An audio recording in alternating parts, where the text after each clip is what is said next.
दोस्तों नमस्कार। सनातन हिंदू धर्म में मां काली का प्रमुख स्थान है। आदिशक्ति की 10 महाविद्याओं में मां काली प्रथम महाविद्या है। काली शक्ति संप्रदाय की प्रमुख देवी हैं।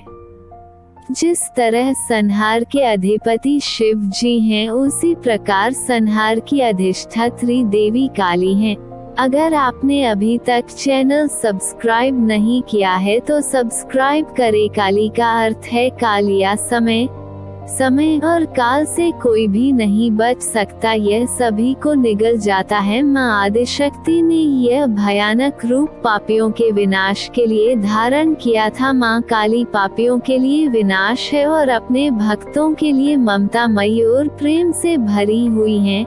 जो भी प्राणी सच्चे मन से मां की भक्ति करता है, मां उसे मनवांछित फल देती हैं। मां काली की पूजा उपासना से भय खत्म होता है, रोग से मुक्ति मिलती है, शत्रुओं का नाश होता है। राहु और केतु की शांति के लिए मां काली की उपासना अचूक है। मां काली की पूजा से तंत्र मंत्र का असर खत्म हो जाता है।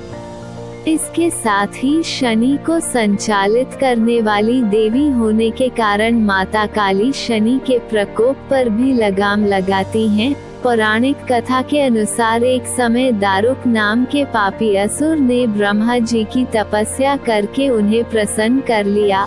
ब्रह्मा जी से वरदान पाकर दारुक अत्यंत बलशाली हो गया और वह देवताओं और ब्राह्मणों को परेशान करने लगा। वह उन पर अत्याचार करने लगा। यज्ञ हवन और सभी धार्मिक अनुष्ठान बंद करवा दिए। दारुन का अत्याचार तीनों लोकों में बढ़ गया था। तीनों लोकों में सभी इससे बहुत परेशान थे। सारे देवता दारुन के हाथों मात खा चुके थे और स्वर्ग लोक को चला गया। सभी देवता भी उससे युद्ध में हार चुके थे। सभी देवता विचलित होकर ब्रह्मा जी और विष्णु भगवान के पास सहायता मांगने के लिए गए। तब ब्रह्मा जी ने बताया कि दारुन को वरदान मिला था कि उसकी मृत्यु एक स्त्री के हाथों ही हो सकती है। इसके बाद ब्रह्मा जी ने एक स्त्री का रूप लिया और दारुन से युद्ध करने चले गए, लेकिन वो भी इस असुर को हरा नहीं पाए। अंत में सभी देवता ब्रह्मा जी के साथ भगवान शिव के पास गए और उनसे प्रार्थना।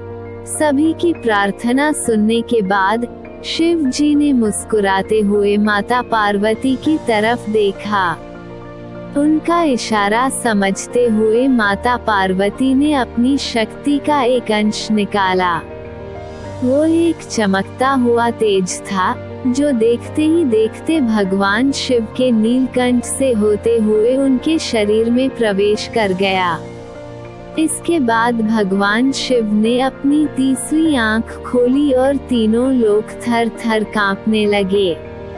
भगवान शिव की तीसरी आंख खुलने के बाद वह शक्ति उनकी उस आंख से बाहर निकली, जिसे देखकर वहां खड़े सारे देवता घबरा गए। उनका शरीर काले रंग का था और जुबान खून जैसी लाल थी।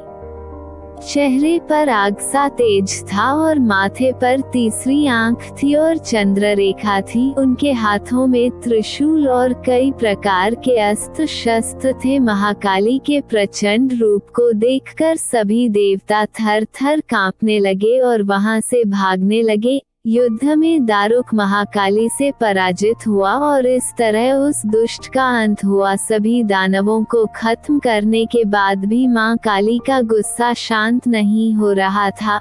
महाकाली के भयानक रूप से चारों तरफ अग्नि की भयानक लपटें उत्पन्न हो गई। महाकाली के क्रोध को सिर्फ भगवान शिव ही रोक सकते थे, इसीलिए उन्होंने एक बालक का रूप लिया।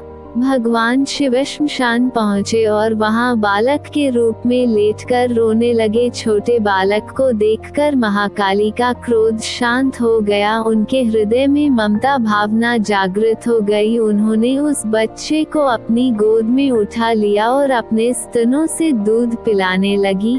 इस प्रकार से शिवजी जी ने उनके क्रोध को पी लिया। इस प्रकार महाकाली का भयानक और प्रचंड क्रोध शांत हुआ। उसके बाद महाकाली मूर्छित हो गई। उन्हें होश में लाने के लिए भगवान शिव ने तांडव नृत्य किया। होश में आने पर वह पुनः माता पार्वती के रूप में आ चुकी थी। माता पार्वती भगवान शिव का नृत्य देखकर नृत्य करने लगी, जिसके कारण उन्हें योगिनी के नाम से भी पुकारा जाता है।